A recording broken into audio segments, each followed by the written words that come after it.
Alright, so garden cleanup day number 2. So just a quick little recap of what we did yesterday.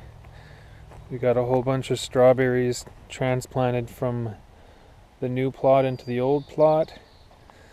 And the new one, all the weeds have been removed.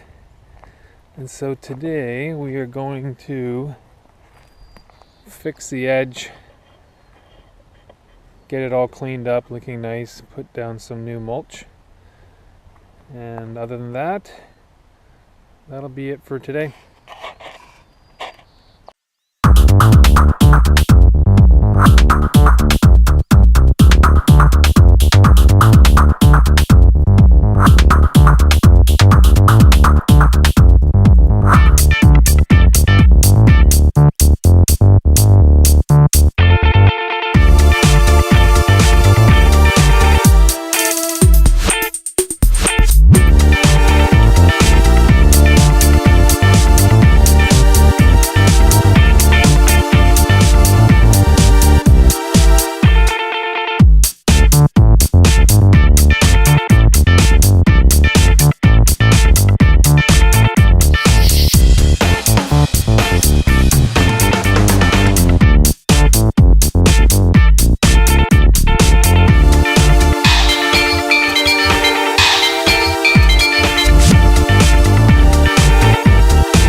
Alright, so we didn't get quite as much done today as we were hoping. We ran out of cloth.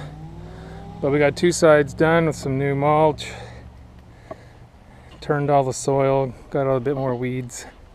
So it's looking pretty good. We'll get some more cloth during the week and continue next weekend. So day 2 of garden cleanup is done.